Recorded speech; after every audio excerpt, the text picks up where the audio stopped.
Quan el ciutadà entra per la porta d'un centre d'atenció primària, el seu primer contacte és l'administratiu sanitari. Som els qui rebem, acollim, informem i acompanyem al ciutadà en tot el seu procés dintre del sistema de salut. És molt important l'observació, l'empatia, la comunicació i entenem que són persones i hem de ser molt humans perquè de vegades venen amb una urgència greu, amb moltes preocupacions i per a nosaltres poder ajudar-los és molt important. Nosaltres som atenció primària, nosaltres som propers a la gent i estem al seu costat i anem amb ells i per ells.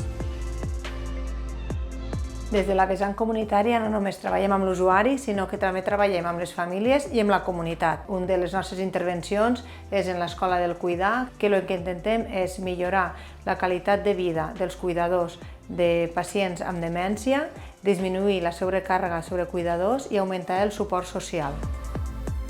El programa Salut i Escola és un programa dirigit als adolescents, on és la infermera que s'apropa al centre educatiu.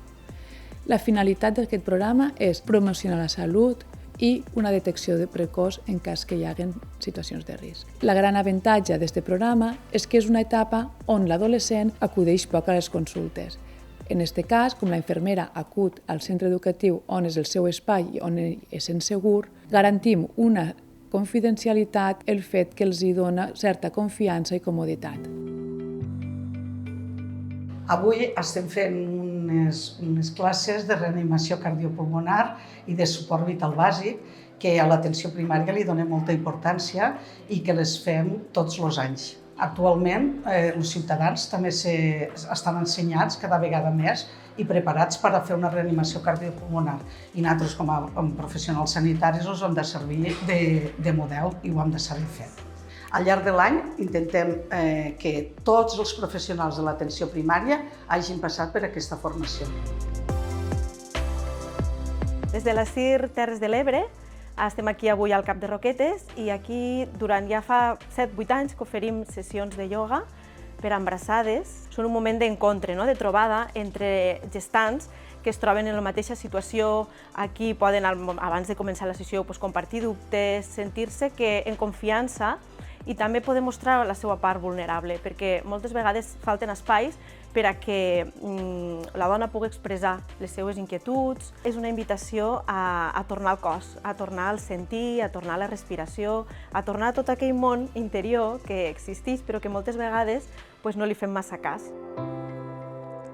La realitat augmentada està revolucionant la medicina i la seva aplicació en les zones rurals ofereix solucions imaginatives a problemes organitzatius i d'accessibilitat per als nostres pacients, evitant desplaçaments i derivacions a urgències. Des de fa uns anys, al Cap de Flix vam apostar per la realitat augmentada com a solució a la gran dispersió geogràfica que tenim i a la falta de professionals. La realitat augmentada ens dona l'oportunitat de realitzar una visita a distància. Fent una valoració i una exploració guiada, arribem a fer un diagnòstic i una presa de decisions amb més seguretat i qualitat, tant pel pacient com pel professional. Els referents de benestar emocional i comunitari de les Terres de l'Ebre som psicòlegs professionals que treballem en forma grupal. Realitzem grups psicoeducatius per a la millora del benestar emocional en tots els col·lectius de la població, tant adults, infants i adolescents. També conjuntament en la part comunitària per a la millora, la promoció i la prevenció de la salut en els ajuntaments i diferents actius de salut. L'equip de fisioteràpia de l'atenció primària treballem per ajudar les persones de totes les edats, des de la infantesa fins a la vellesa, a recuperar la mobilitat i la funcionalitat. L'objectiu final en les patologies que tractem és recuperar la funció, recuperar que les persones puguin fer les seves activitats del dia a dia. El que volem fer és donar els recursos a la gent mitjançant l'activitat física per a recuperar la mobilitat, per a recuperar la funció. Normalment, quan recuperem la funció, el dolor va disminuint. Des d'una altra perspectiva més integrativa i més holística, hem entrat els nutricionistes i diferents rols per poder d'alguna manera fer aquesta prevenció i promoció d'hàbits alimentaris saludables, no només per al tractament d'aquestes malalties cròniques que poden anar associades a una obesitat, a el que serien unes malalties renals o malalties respiratòries, entre altres, sinó molt més allà, que seria la prevenció. Sortim a la comunitària, això significa que que traspassem una mica més el que seria els centres d'atenció primària i anem al lloc on realment hi ha aquestes necessitats.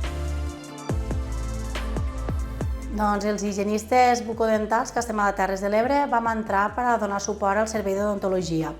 Fem unes tasques a nivell assistencial, que serien embarassades i nens fins a 15 anys, i després a nivell de comunitària fem tasques preventives, on donem suport a altres professionals de primària i fem tasques educatives en tota la població.